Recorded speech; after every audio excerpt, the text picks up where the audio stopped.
নতুন আরেকটি ভিডিও। সেটা হচ্ছে প্রায় শোনা যায় যে ফ্রেম তৈরি।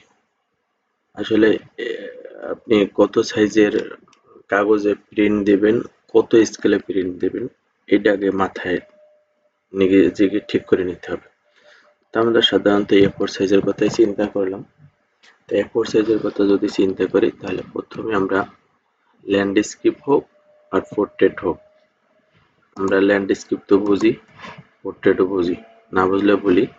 এটা হচ্ছে আপনার পোর্ট্রেট, আর এটাকে যদি আমি রোটেট করি এটাকে বলে ল্যান্ডস্কেপ।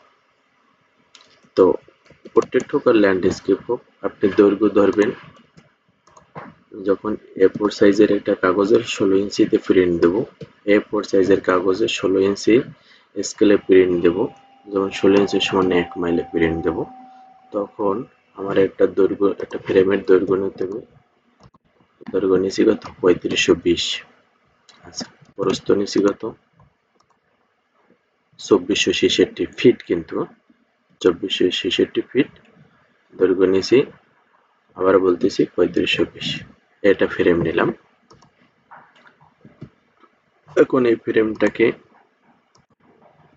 ফ্রেমটা কিভাবে তৈরি করছি, যেমন একটা পলি লাইন নিলাম, প্রস্থ নিলাম কত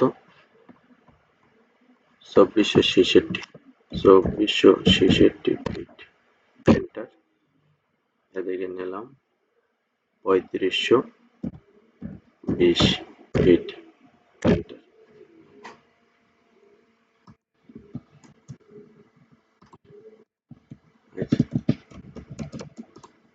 এবার নিলাম। এখন ফ্রেমটাকে একটু মোটা করে দিই। এখানে গিয়ে এই যে বাই লেয়ারের ভিতরে গিয়ে একটু মোটা করে দিলাম। এই হচ্ছে ফ্রেম। এখন এই ফ্রেমের আমার লেখার সাইজ, যেমন এই একটা আমার ফ্রেম তৈরি করা আছে। আমার মৌজার নাম, স্কেল কোনটা কত সাইজের হবে সেটা বলে দিচ্ছি। মৌজার নাম সাইজ দিবেন 53 ফিট। 53 ফিট দিলে যথেষ্ট। আবার এইটার উপর ডাবল ক্লিক করলে ওই যে উপরে দেখা যাচ্ছে কত দিছি 51 ফিট। এরপরে দাগ নম্বরের সাইজ,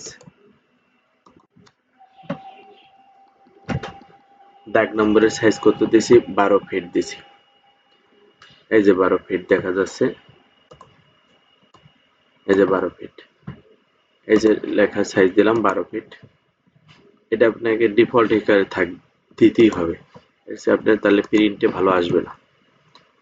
2 হচ্ছে আমি এই কাগজটাকে আমি যে রেডি করলাম, এটাকে আমি A4 সাইজের কাগজে 16 ইঞ্চি সমান 1 মাইলে প্রিন্ট দেবো।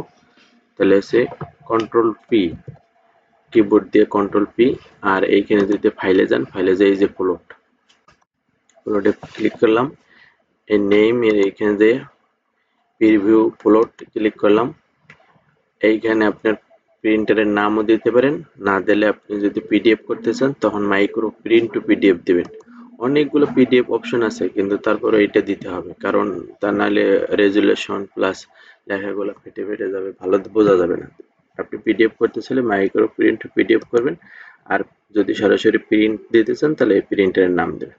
তা আমি পিডিএফ করব। কাগজের সাইজ দিয়ে দিলাম A4। এইখানে আমার টিক ছিল, এই টিকটা তুলে দিয়ে আমি এইখানে ইঞ্চি দিলাম। এখন এই উইন্ডোতে ক্লিক করলাম, উইন্ডোতে ক্লিক করে ফ্রেমের এই কোণা টু এই কোণা ক্লিক করলাম, 3960 দিলাম, প্রিভিউ দিলাম। তাতে দেখা গেছে কি হয়নি না, ও 3960 দিইনি, এই যে 3960 দিয়েছি, এখন ঠিক হয়ে গেছে। দেখছেন আমাদের ভুল করছিলাম কোথায়, ওই যে এইখানে 3960 ছিল না, তো এখানে ইঞ্চি দিয়ে 3960 প্রিভিউ দিলাম। এখন আমি সরাসরি প্লটে ক্লিক করি, আমার প্রিন্ট এই যে প্লট পিডিএফ হয়ে যাবে। পিডিএফ কোথায় সেভ হবে, যেমন আমি ডেস্কটপে দিলাম, তারিখ দিলাম হচ্ছে 7/4/2025। ওকে।